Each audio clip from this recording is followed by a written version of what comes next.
Hey there and welcome back to Get Indie Gaming, to our weekly roundup of the best indie games coming out over the course of the week. So far, May has seen plenty solid new indie game releases, and while this week isn't perhaps as packed as others, here are the top 10 best looking indie games coming out this week. Up first, and at this week's number 10, VirtuaVerse caught my eye with its bright and brash purple and neon art style, with it being a point-and-click adventure set in a grim and grimy future where AI has upped its game somewhat and become even more powerful than any government and essentially the overseer of everybody. In this not-too-distant future, humans are connected to a vast neural network and kept under what seems to be a level of control where the network provides a permanently integrated virtual reality that's tailored to everyone's own personal data. Your player's Nathan, an outsider who makes a living off the grid as a smuggler of modded hardware and cracked software. You're also one of the few able to switch off the simulation and see things for what they really are. Living in an apartment with your girlfriend, one morning you awake to an empty house and with your headset broken. You'll set out to discover what happened to your partner amongst a world of hackers, multiple guilds, and what's called epic cyber wars. Sure, there are so many questions unanswered, although we'll be looking to see more from VirtuaVerse when it comes to Steam on May the 12th. Up next, and at number 9, we have a remaster of one of the all-time classics. The Eternal Castle first came out all the way back in January of 1987, and this remaster is the work of 3 developers based out of LA and Europe, who've worked on delivering an overall uplift to the original in what they call the desire to get as close as possible to the dream game they wish they could have played when they were kids. On the face of things, they've certainly polished things up, as it were, with the remastered graphics looking so very vibrant, with all their contrasting colours and vivid sprite work. With over 20 levels set across 5 different worlds, each of these having their own unique look and feel, you can relive or play the Eternal Castle alone or with others by way of the local couch or online co-op options. We've a vague collective memory of having played this one when it first came out, and while this looks an ambitious project, it's another one of those recent remasters we're truly super excited to load up onto Steam, or more likely on the Nintendo Switch when it launches May 15th. Up next at number 8, we have something of an oddity in as much as Island Saver comes out this week on May 13th, with it being a partnership with Stormcloud Games and NatWest, whom some of you may know as a British bank headquartered out of the City of London.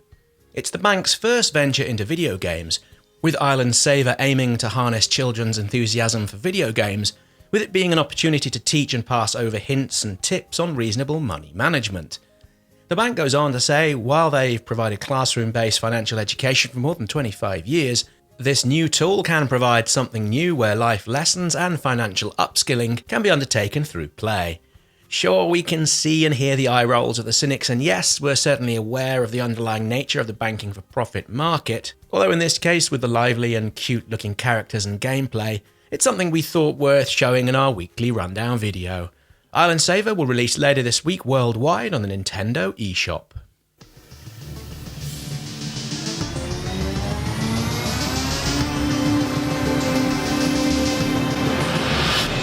Coming in at number 7 for new indie games out this week, Terraria 1.4, also known as Journey's End, comes out on May 16th, with this being the 9th anniversary of the game's launch and will be the last major update for the game. First shown off at last year's E3, this new update will offer bags of new additional content, while also providing what the developers have been calling a revisit of all of the previously released elements of the game. By this, they mean an all-round clean-up and tidy of some of the parts that have fallen into obsolescence, and in doing so, bring them back to a point of relevance for new and old players alike. There are also over 800 new items, a complete refresh of many of the quality of life in-game aspects, and perhaps most importantly, players will be able to go out onto the links, fairways and greens with the addition of a golf course making toolkit, which is kinda ace, we suppose. Well, either way, the new and final update is out first on PCs, with consoles and mobile versions to follow at some point later in the year.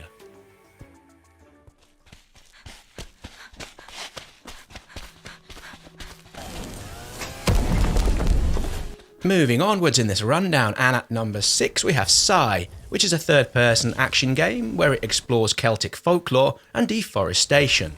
It's set within a magical forest that's been ravaged by metallic creatures, whose aim is to hack and slash their way through the world in order to get to the magic that's at its centre, with you playing as a druid and protector of the natural world. We're hugely impressed with this one, with it being the debut studio from Mutiny, a super small developer based out of Cornwall in the UK. This can be picked up from itch.io, with the team also promising to gift 80% of the revenue this one brings in back to conservation charities. And like all of the games in this countdown, you can find a link to its storefront down in the video description. Coming in at number 5, and something so very different for us here at Get Indie Gaming, as we very rarely showcase sports-based games. Although in Super Mega Baseball 3, and while it does look super cartoony, this seems to offer up an incredible depth of what's essentially a multi-layered and hugely ambitious baseball simulation game. To be honest, we know almost nothing about this particular sport, as it's just not something we've grown up with or had exposure to over the years here in Europe. That being said, having played the free demo that's available via Steam, this really is a super engrossing, and like the football managers of old, we can see how this game could be one enormous and totally engrossing time sink. While it is the third game in the series, we understand it is the most comprehensive game of its kind, with this one adding new online and offline modes, including an all-new franchise option, together with new audio, more character content, and much, much more. Super Mega Baseball comes out May 13th by way of Steam.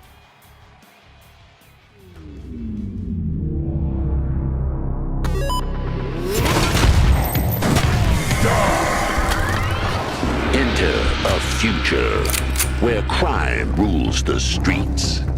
When the citizens are in trouble, they call the authorities.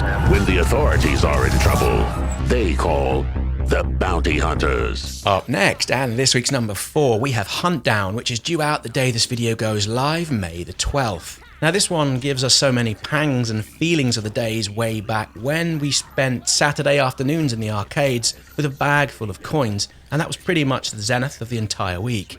In Huntdown, as the saying goes, crime doesn't pay unless you're a bounty hunter in this super hard-boiled retro action comedy arcade shooter. You can play solo or in a couch co-op with other people, or within graffiti-strewn 1980s inspired cityscapes. The graphics are all hand-painted, with them looking to create the looks of the 16-bit era, although in this one, the animations are all super smooth and come in at 60 frames per second. And from what we've seen of it so far, well, it looks right up there alongside the recently released Streets of Rage 4, in taking and uplifting an idea from a few generations ago into the modern day. Sure, there are plenty of others who've done this, and perhaps there's nothing overly outstanding in terms of this pushing gaming forwards. However, right now, we really don't care and just want to play it.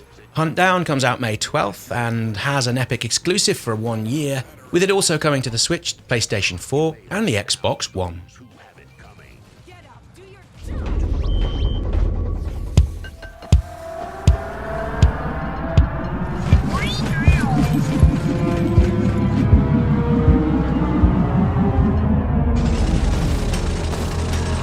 At number 3, the mining space dwarves of Deep Rock Galactic have been rummaging around in early access for the best part of 2 years, although that's all set to end on May 13th with its full launch across Steam, the Microsoft Store and also on the Xbox One.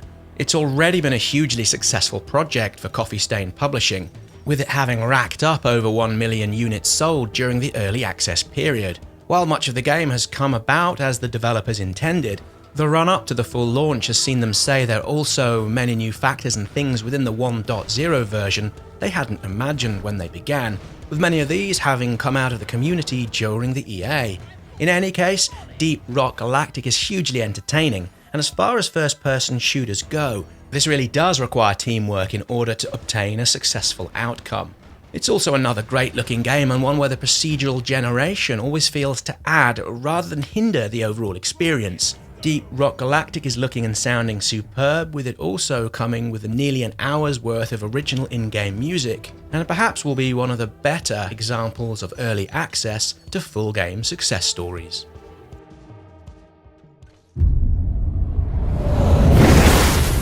At number 2, and while already out on PC, Iron Fury gets a second outing, with it coming to the PlayStation 4, the Switch and the Xbox One. Arguably a successor to such classics as Blood and Duke Nukem 3D, Iron Fury is every bit as unashamed old-school first-person shooter with 90s overall look and feel with it blended into current generation with localization damage and seamless level transitions. What's more, there's zero procedural generation at play. All of the levels are hand designed and made with multiple paths and plenty of complex interweaving set pieces. As before, you'll go about leaving a trail of carnage and inhuman foes all about the place. Sure, it's hardly subtle, although if this is kinda your thing, based on the reviews of the game on the PC, well, Iron Fury might just be very much an essential shooter, with it coming out this May 16th. And at number 1, Signs of the Sojourner, and while most of this list is full-on high-octane bluster, this is a card game about compassion, relationships and communication, where your deck is your character and echoes the experiences you have while playing. As you play, your deck expands and changes, with it shaping your experiences and relationships with those around you.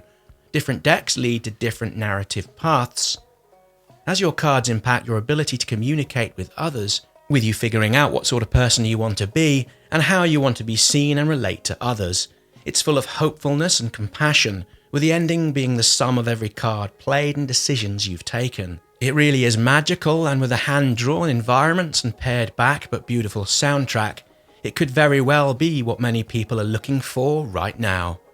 Signs of the Sojourner comes out on May 14th by way of Steam, with a port expected onto the Switch later in the year. That's it for this week's new releases, and if you see anything you're looking to play, let us know down in the comments. If you've liked the video, please click the like button, and if you haven't done so already, now is an excellent time to subscribe to the channel with the notification bells turned on so you never miss out on any of our indie game videos. Either way, many thanks for watching, and we'll see you all again next time.